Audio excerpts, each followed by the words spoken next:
maravilhosos do irmão que está do seu lado. Diga assim: Deus tem um propósito na sua vida. Amém, querido?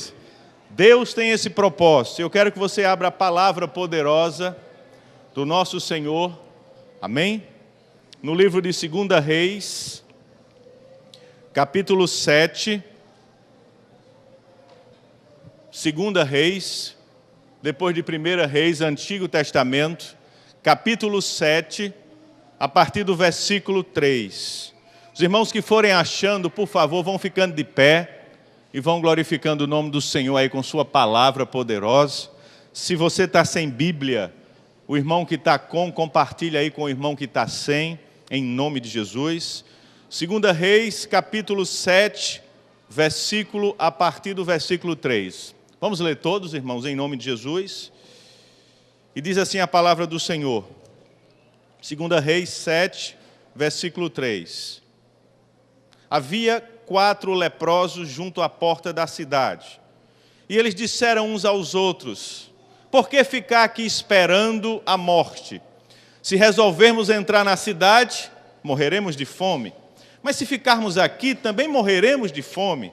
Vamos, pois, ao acampamento dos arameus para nos render. Se eles nos pouparem, viveremos. Se nos matarem, morreremos. Ao anoitecer, eles foram ao acampamento dos arameus, e quando chegaram às imediações do acampamento, viram que não havia ninguém ali, pois o Senhor tinha feito com que ouvissem um ruído de grande exército, com cavalos e carros de guerra.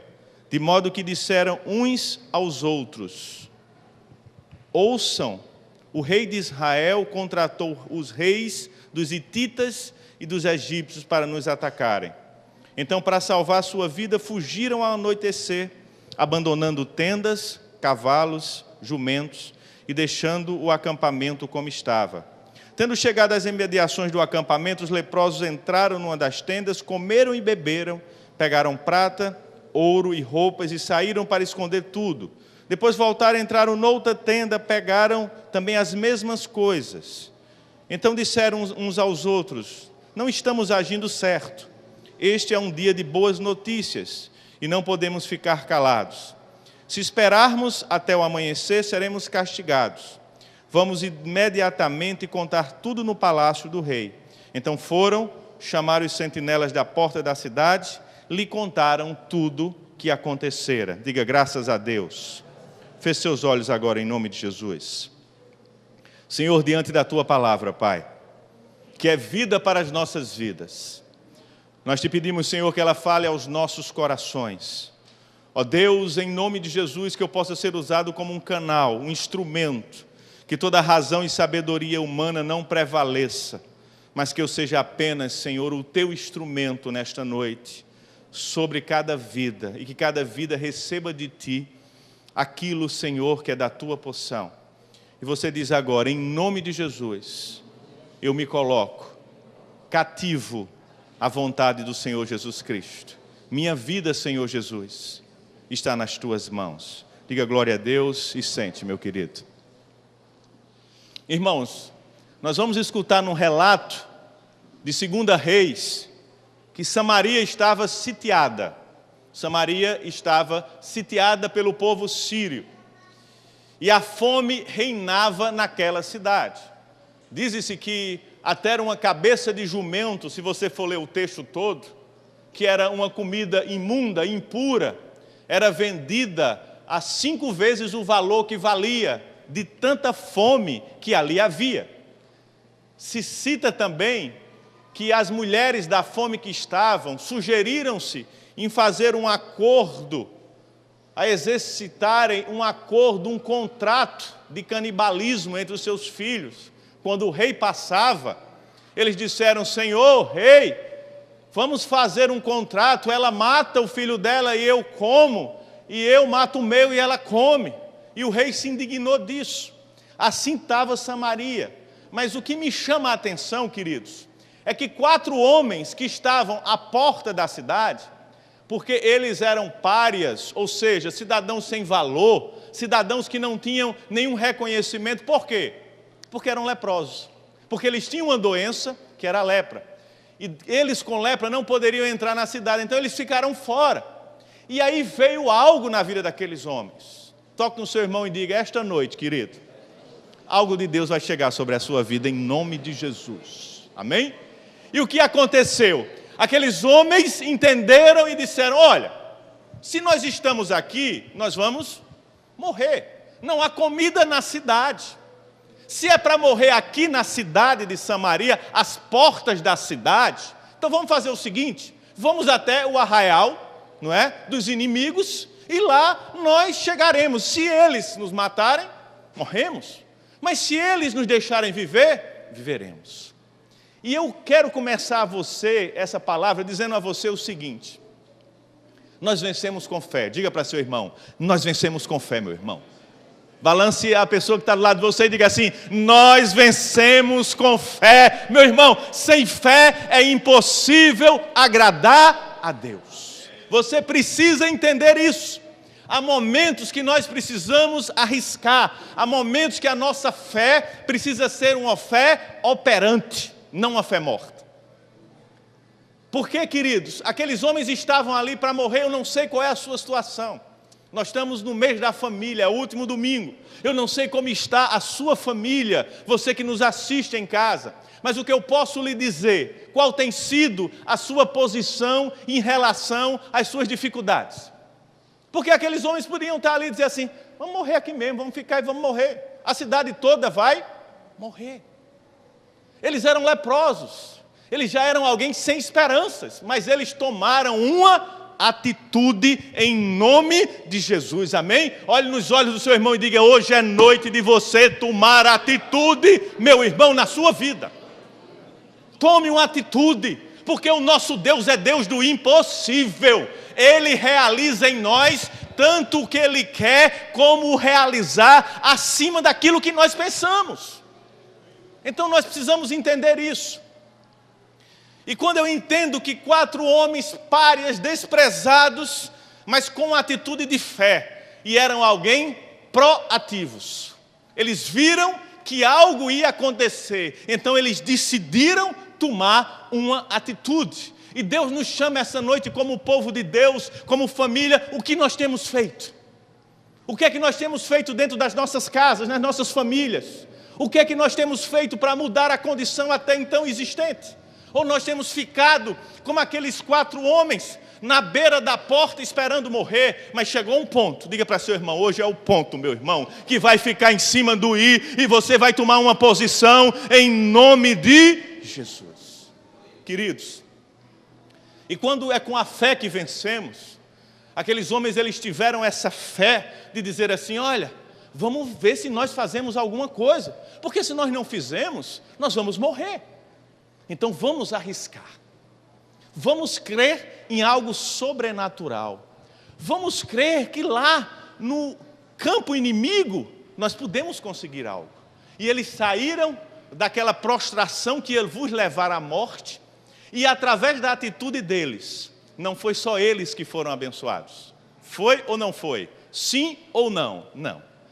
Toda Samaria recebeu as bênçãos, porque no momento que eles foram, eles comeram. Lembra que eu li no último versículo, eles disseram: vamos voltar e contar ao rei. Vamos voltar e contar ao rei o que aconteceu. Mas Cristo permitiu, Deus permitiu isso em Samaria. Se você voltar o texto, você vai ver que Elias deu essa predição. A fome estava grande, o rei estava com raiva de Elias, e disse o profeta: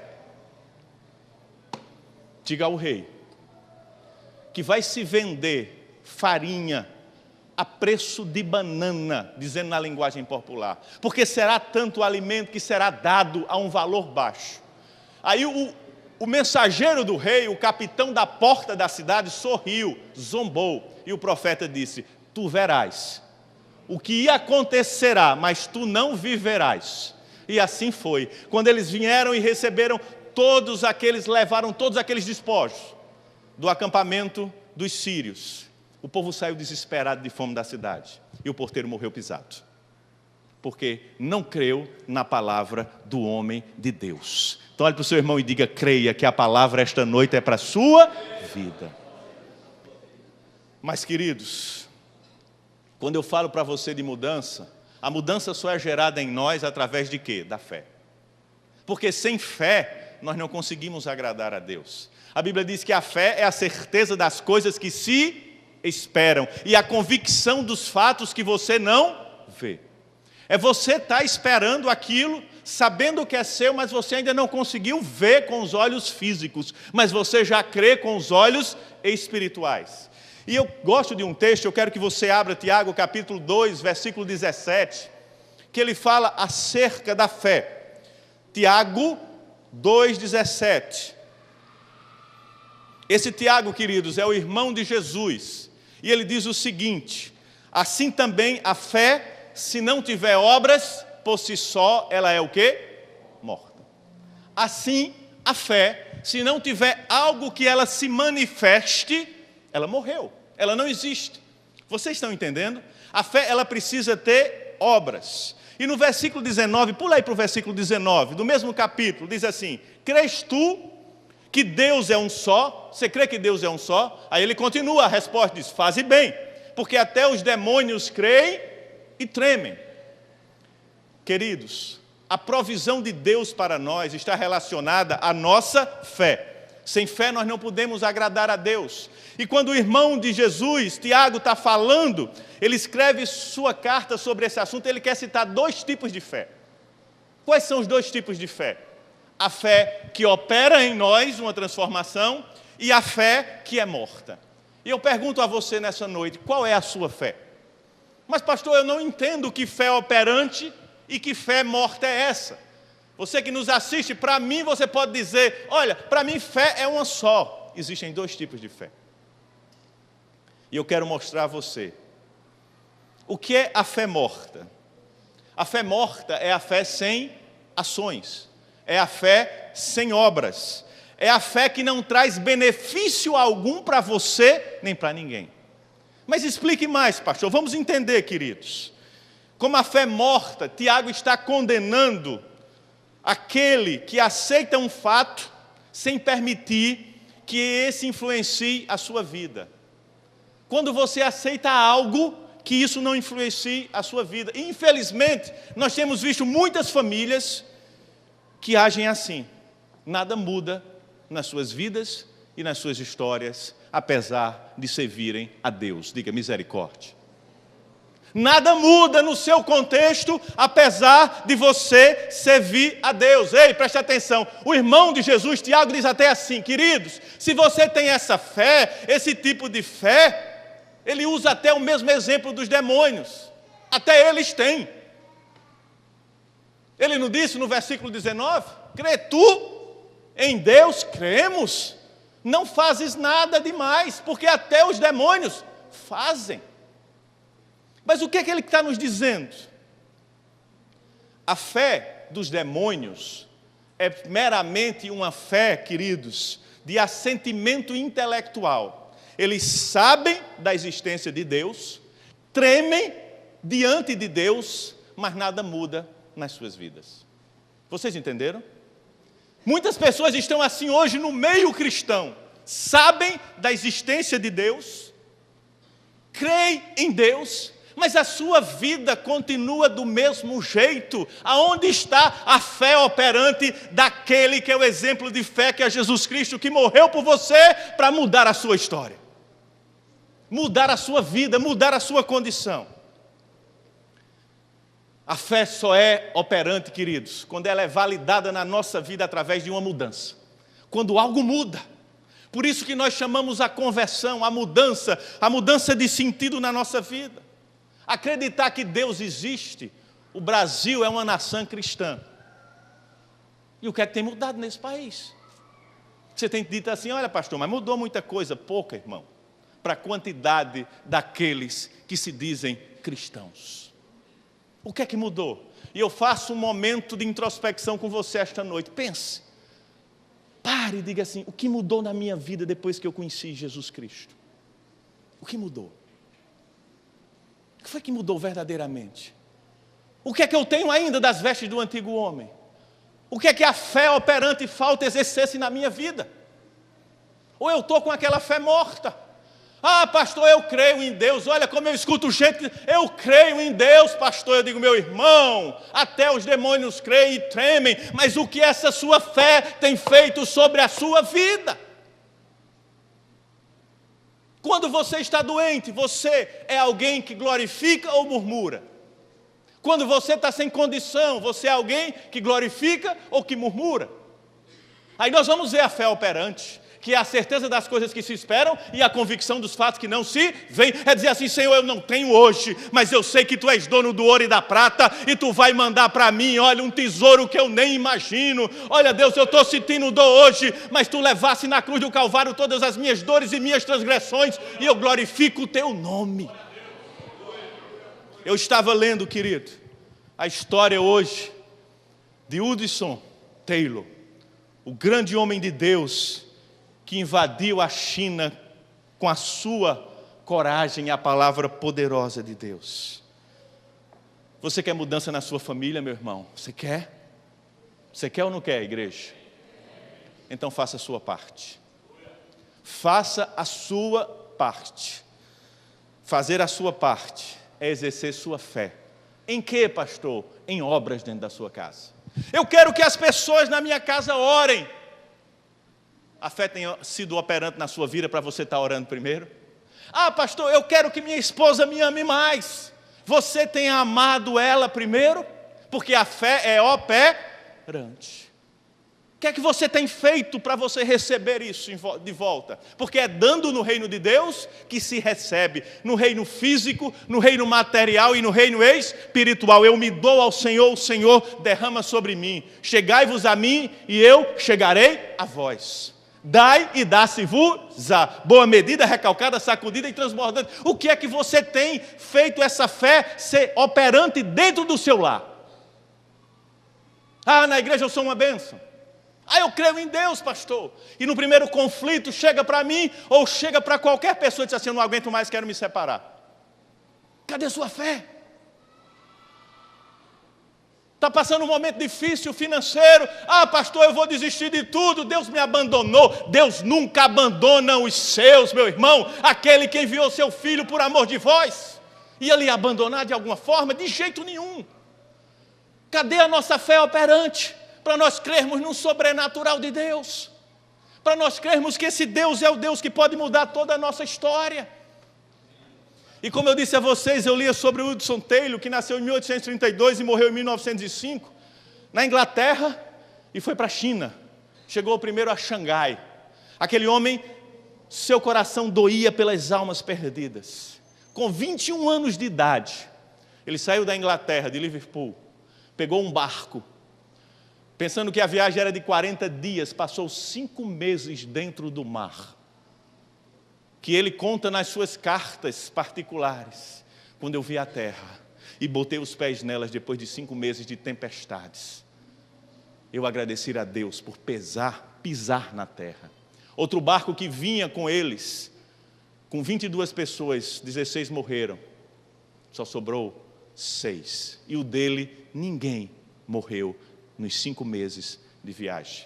Mas para você entender, queridos, quando este homem conheceu Jesus, quem conheceu Jesus primeiro foram os bisavós dele. Um homem chamado, que você conhece a história dele, John Wesley, pregava. E quando ele pregava, os avós de Hudson Taylor escutaram aquela pregação. E aquela pregação falava da ira vindoura. Jesus está voltando. Diga para seu irmão, Jesus está voltando, meu irmão. Acorde em nome de Jesus e pratique essa fé. Essa fé, quando você está num problema na sua família, você dizer assim, olha, mas eu creio que Deus vai mudar essa história na minha vida, em nome de Jesus. Eu creio que este homem que não conhece o Senhor vai começar a conhecer, porque eu creio em ti, sei que tu pode todas as coisas. E este homem foi para Xangai, queridos. E ele disse certa vez, numa viagem que ele ia, para as províncias de Xangai, porque ele via almas se perdendo, 1 milhão de almas se perdia por ano na China, e aquele homem ardia o seu coração, e certa vez ele num barco, e o vento parou, o capitão sabia que ele era cristão, desceu a ele e disse: Senhor Hudson, as velas pararam, o vento cessou, a calmaria é grande, mas eu sei que o senhor é um homem que crê em Deus. E nós estamos sendo levados para uma ilha onde existem índios canibais. E ele perguntou: o que é que você quer que eu faça? Ele disse: peça a Deus que mande vento. E ele disse: farei isso agora, mas eu digo a você, erga suas velas, porque Deus vai mandar o vento. Depois de 30 minutos, o capitão desceu até onde ele estava de joelhos orando e disse: Senhor Taylor, pode parar, porque o vento agora está mais do que suficiente. Vocês estão entendendo o que é uma fé operante? É quando você está com uma dificuldade na sua casa, na sua família, o que é que você tem feito? Você para e diz: ai, o que é que eu faço? Este homem estava lá com a dificuldade, a mulher deste homem morreu, o seu filho morreu de malária, a sua mulher morreu de malária lá na China, e este homem voltou para a Inglaterra e continuou a fazer a obra de Deus e fez 7 viagens missionárias para a China, evangelizou todo aquele país, irmãos, porque ele entendeu o que é ter uma fé operante. E eu indago você essa noite novamente: qual tem sido a sua fé? É a fé de, no primeiro problema em família, desistir? Parar? Não aguento mais? Eu não quero mais? Isso é a fé morta, não traz nenhuma mudança. Vocês entenderam? Deus nos chamou, queridos, para a mudança.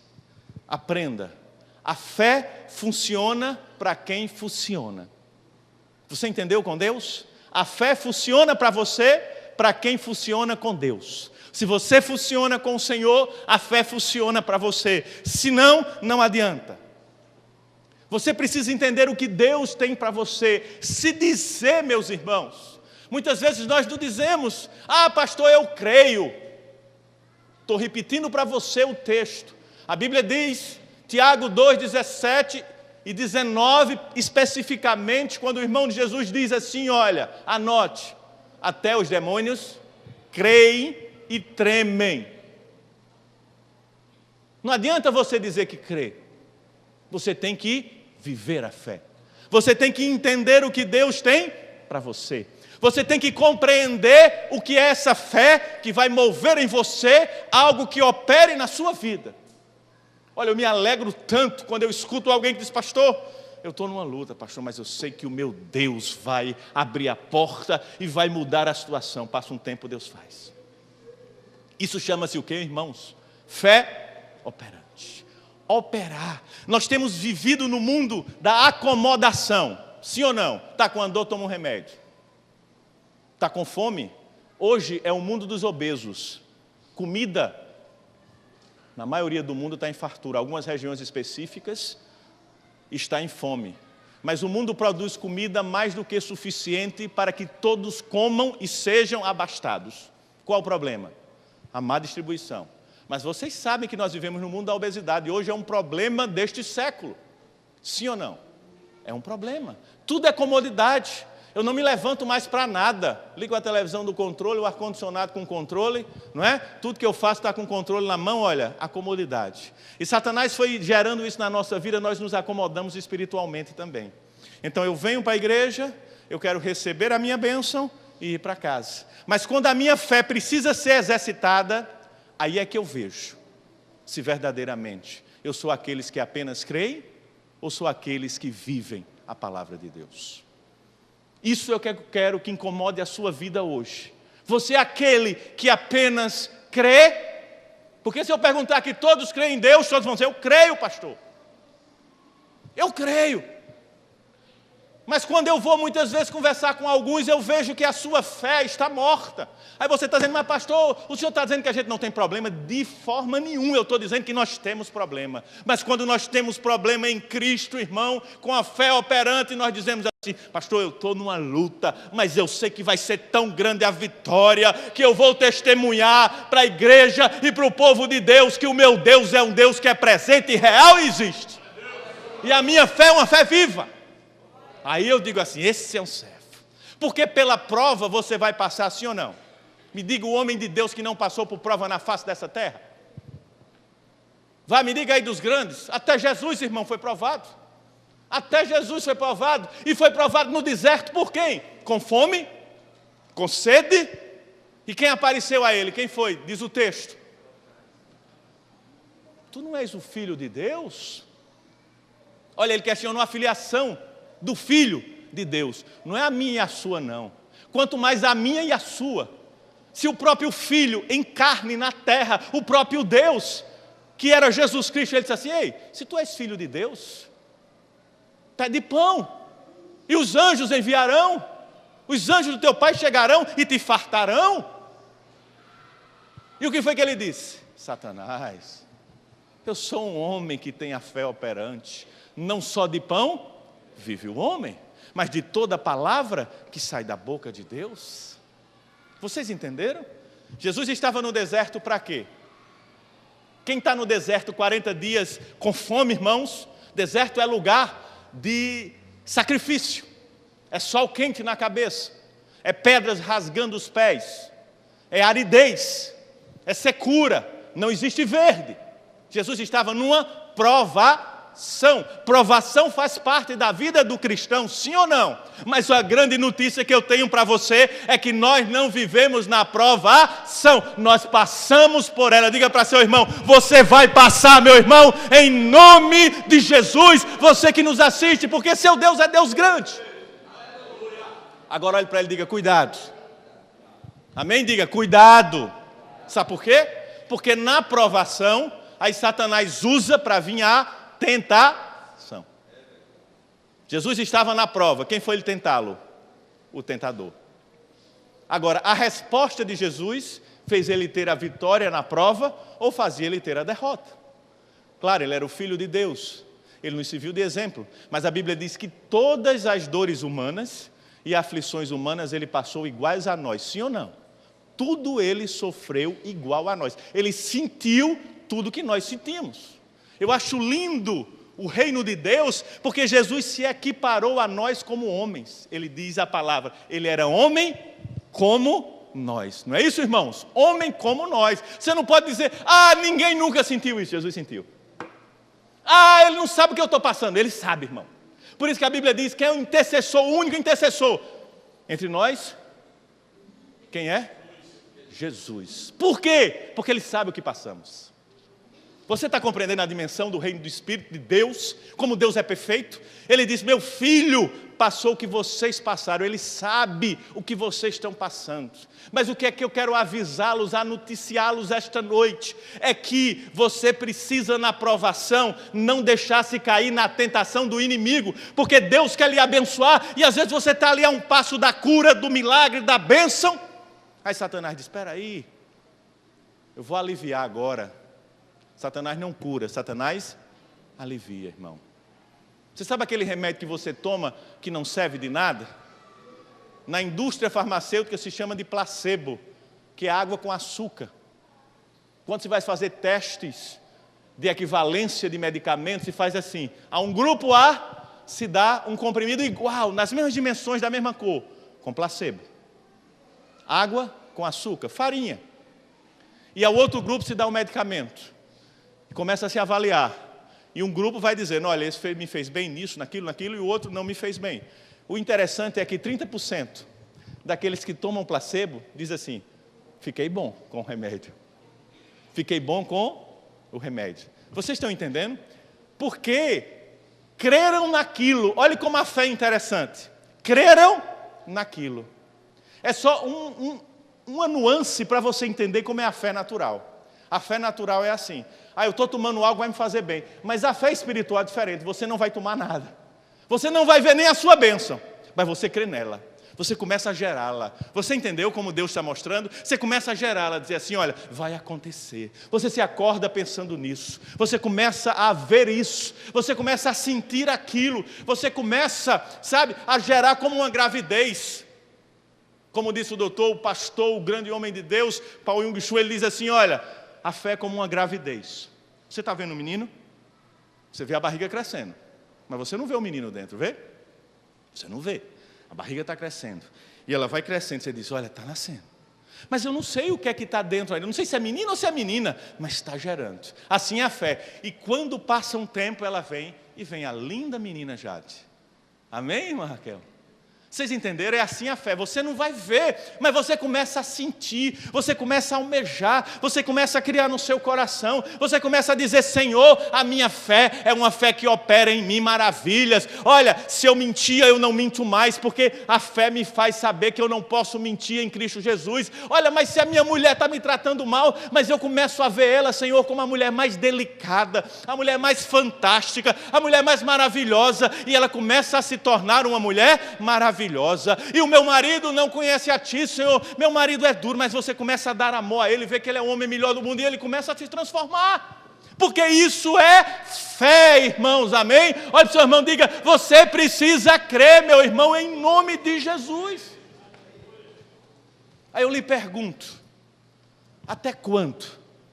Preste atenção aqui, olha para mim, e você que está em casa, até quando você vai ver sua família ser destruída e não vai fazer nada?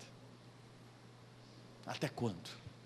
E o que eu acho interessante, queridos, que nos assistem e que aqui estão, é que quando nós vamos ver a problemática da família, pelos inúmeros casais que nós atendemos, não se começa com algo grande.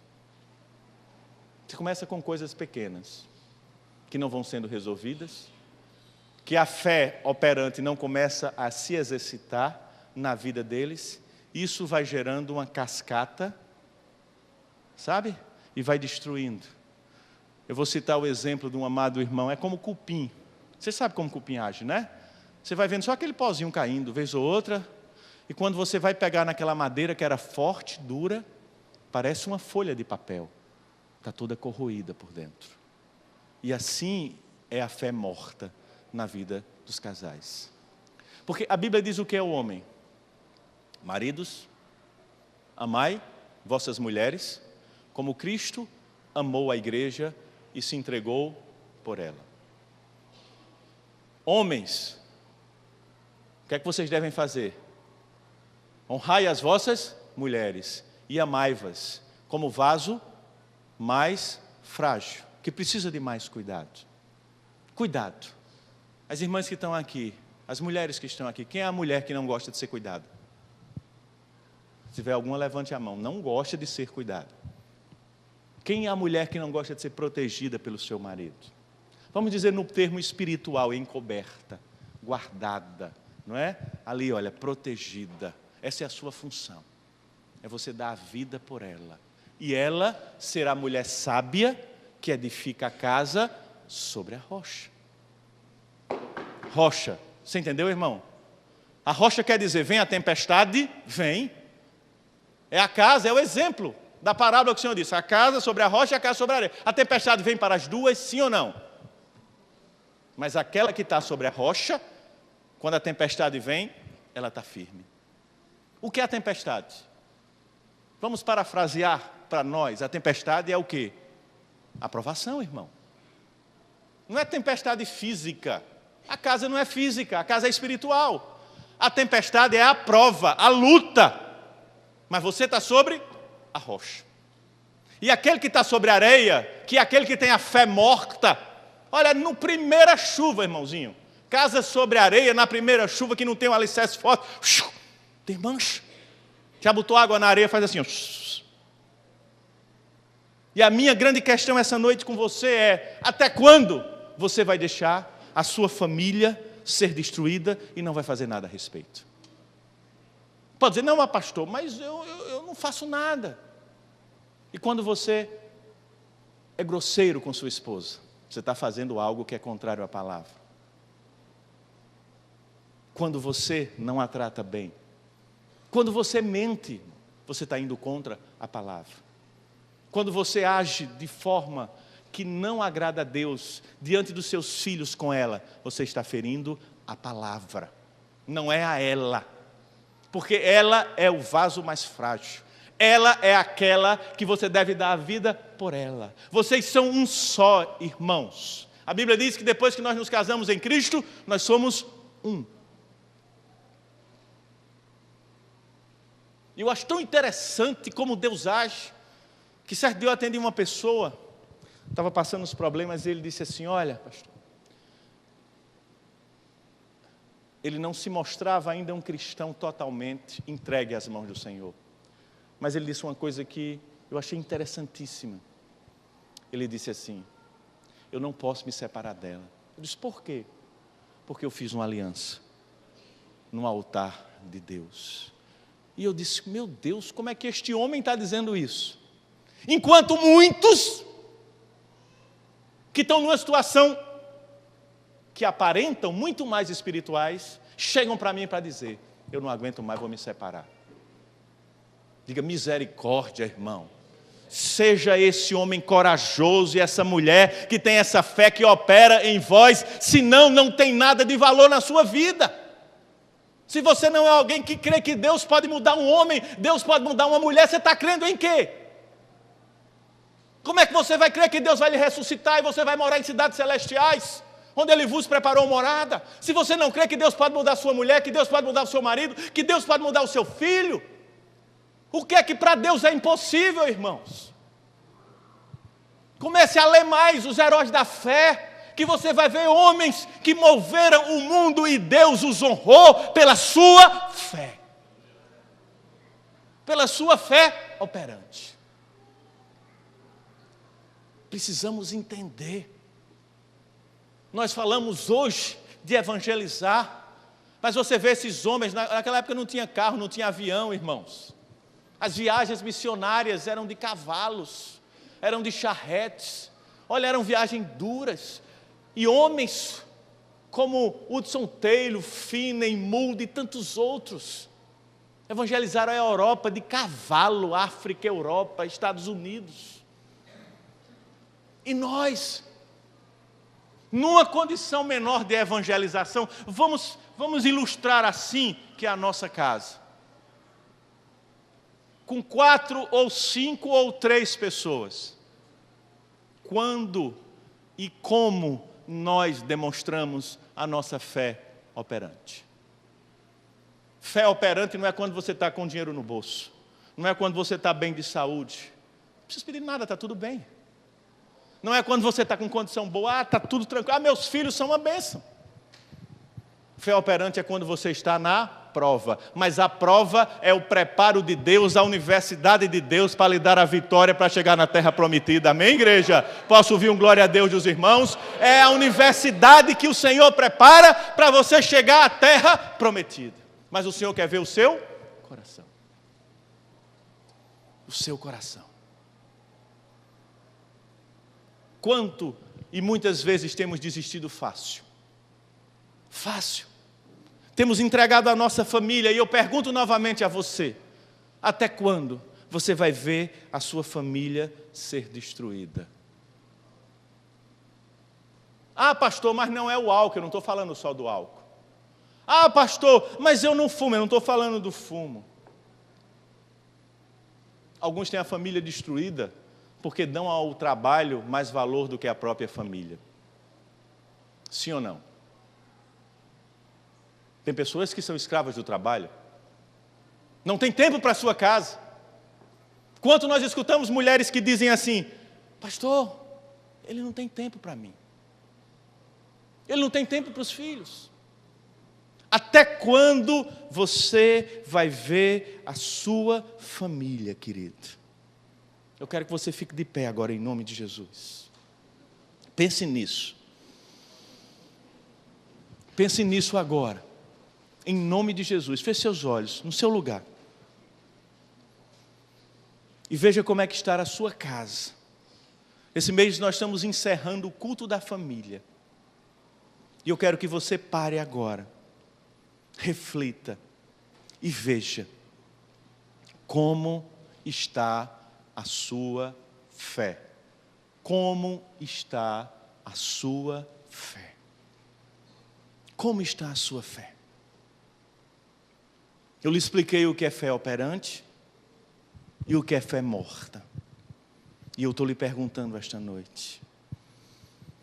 A fé que há no seu coração tem mudado a sua história?